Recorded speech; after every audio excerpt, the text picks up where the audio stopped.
Évangile de Jésus-Christ selon saint Matthieu. En ce temps-là, Jésus disait à ses disciples : « Ce que vous faites pour devenir des justes, évitez de l'accomplir devant les hommes pour vous faire remarquer. Sinon, il n'y a pas de récompense pour vous auprès de votre Père qui est aux cieux. Ainsi, quand tu fais l'aumône, ne fais pas sonner la trompette devant toi, comme les hypocrites qui se donnent en spectacle dans les synagogues et dans les rues, pour obtenir la gloire qui vient des hommes. Amen, je vous le déclare, ceux-là ont reçu leur récompense. Mais toi, quand tu fais l'aumône, que ta main gauche ignore ce que fait ta main droite, afin que ton aumône reste dans le secret. Ton Père, qui voit dans le secret, te le rendra. Et quand vous priez, ne soyez pas comme les hypocrites. Ils aiment à se tenir debout dans les synagogues et au carrefour, pour bien se montrer aux hommes quand ils prient. Amen, je vous le déclare, ceux-là ont reçu leur récompense. Mais toi, quand tu pries, retire-toi dans ta pièce la plus retirée. Ferme la porte et prie ton Père qui est présent dans le secret. Ton Père qui voit dans le secret te le rendra. Et quand vous jeûnez, ne prenez pas un air abattu comme les hypocrites. Ils prennent une mine défaite pour bien montrer aux hommes qu'ils jeûnent.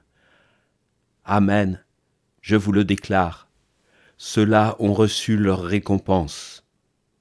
Mais toi, quand tu jeûnes, parfume-toi la tête et lave-toi le visage.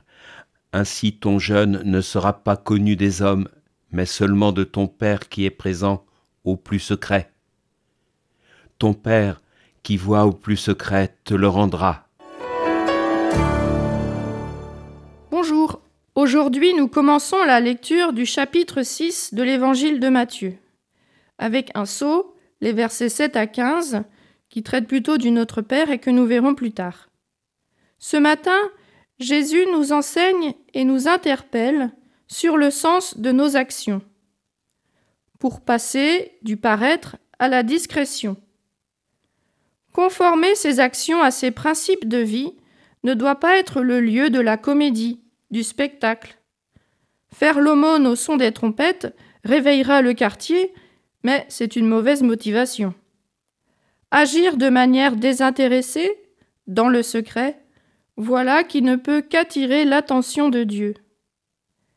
Même prier dans le secret ne peut qu'attirer l'attention du Père et pas celle d'admirateurs et de curieux.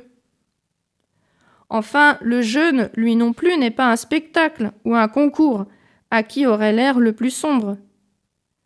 Si le jeûne est là pour donner soif et faim de Dieu et de sa parole, ce jeûne est là pour le rencontrer.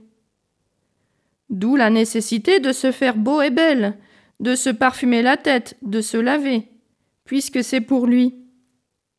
Ton Père qui est dans le secret te le rendra. C'est finalement agir à la manière de Dieu.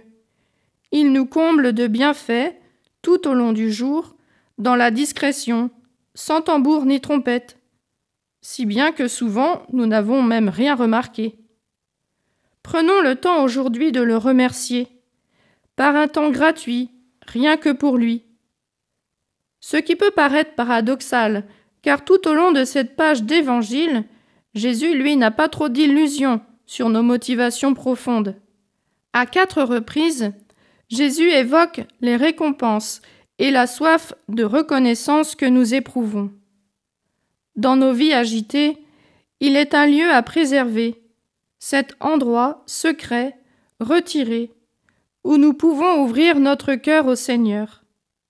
Ce lieu peut être un lieu physique, une pièce de notre maison, un endroit dans la nature. Mais c'est surtout cette faculté de rentrer en nous-mêmes pour un cœur à cœur avec le Seigneur, car il doit être chez lui, chez nous. Comme l'écrivait si bien sainte Claire dans sa 3e lettre à Agnès de Prague, « Ce Créateur, que les cieux immenses et toutes les autres créatures ne peuvent contenir, L'âme fidèle à elle seule devient son séjour et sa demeure. Il suffit pour cela de posséder la charité. Celui qui est la vérité même en témoigne.